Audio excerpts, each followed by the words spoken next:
बच्चों, मैंने अभी आपको 18वां अध्याय पढ़ाया था, अब 19वां अध्याय ज़रा ध्यान से सुनिए।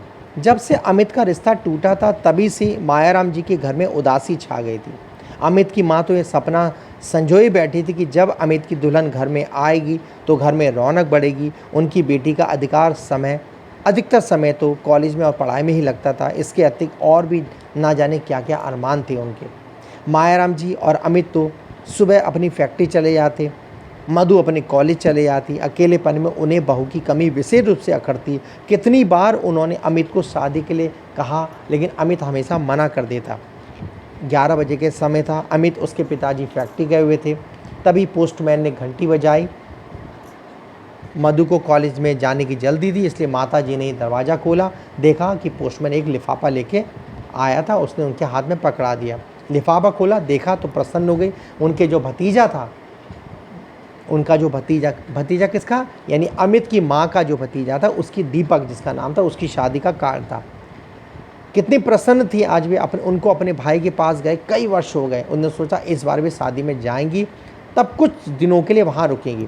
तभी कॉलेज के लिए तैयारी करते हुए मधु ने कहा, मम्मी किसका कार्ड आया, किसका पत्र आया। उन्होंने कहा पत्र नहीं है, कार्ड आया, तुम्हारे दीपक भैया की शादी है, शनिवार की शादी है और रविवार को प्रतिभोज है। पर मम्मी मैं तो वहाँ जा नहीं सकूँगी, मेरी तो परीक्षा शुरू हो जाएगी। मधु ने कहा, यदि तुम्हारी परीक्षा होगी तो मैं कैसे जा पाऊँगी। नहीं मम्मी, आप तो चली जाना, मैं यहाँ रुक जाऊँगी। परीक्षा होने के कारण मेरा तो जाना संभव नहीं है। वैसे तो मैं बहुत दिनों से इंतजार कर रही थी कि दीपक भैया की शादी में ज़रूर जाऊँगी। मामा जी के पास गए हुए कई वर्ष हो गए। अच्छा मम्मी, मैं कॉलेज जा रही हूँ, या कह को चले गए। अब माँ इस बात को सोचकर बेचैन होगी, वो कैसे जाएगी। तभी घड़ी में टक टक की आवाज़ हुई। उनका ध्यान घड़ी की ओर गया। घड़ी में दोपहर का 1 बज चुका था। अमित के आने का समय हो गया था। दरवाजे पे घंटी बजी। अमित ने जैसे ही प्रवेश किया तो माँ से बोला, मम्मी आज ये कार्ड कहाँ से आया। इसी शनिवार को दीपक की शादी है, उसी का कार्ड आया है। दीपक की शादी? अच्छा, कब की उसकी शादी, तू ही कार्ड पढ़कर देख लेना। अमित ने कार्ड पढ़ा और इतने में माँ रसोई घर में उसके खाना लेने चले गए।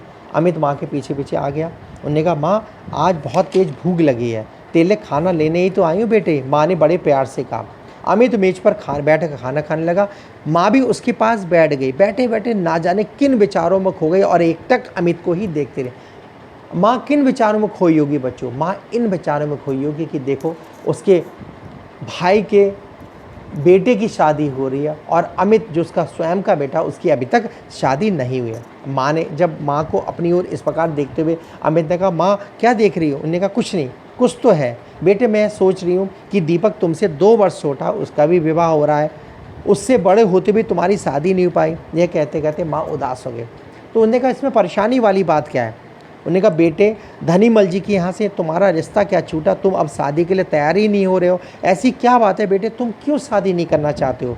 मम्मी मैंने ऐसा तो नहीं कहा कि मैं शादी नहीं करूँगा, परंतु अभी ये विचार मैंने छोड़ दिया। अमित बेटे, मधु भी अब शादी के योग हो गई है, उसकी भी शादी। मधु कौन थी? अमित की छोटी बहन। बच्चों ध्यान रखना, मधु अमित की छोटी बहन है, उसकी भी अब शादी करनी है। परंतु मैं चाहती हूँ कि पहले तुम्हारी शादी हो जाती तो अच्छा था, क्योंकि इस तुम आयु में भी मधु से 7 वर्ष बड़े हो। दूसरी बात है कि मधु की शादी में सब काम मैं अकेले नहीं कर पाऊँगी, बहू घर में होगी तो काफ़ी काम कर लेगी।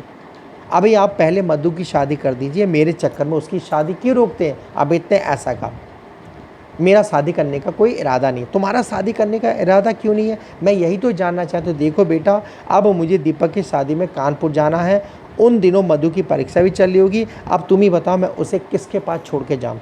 इस समस्या का समाधान भी हो जाएगा, आप इस बात की चिंता अभी से मत कीजिए, अमित ने कहा।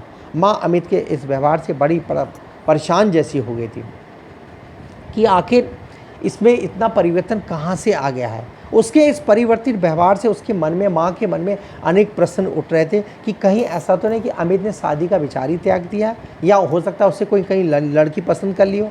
वे अपनी इस विचारधारा में तल्लीन थी कि अचानक उनके मस्तिष्क में एक विचार आया कि क्यों ना वे सुरेंद्र से जाकर अमित के बारे में बात करें। सुरेंद्र अमित का घनिष्ठ फ्रेंड है, मित्र है, शायद वही अमित के विचारों से अवगत हो।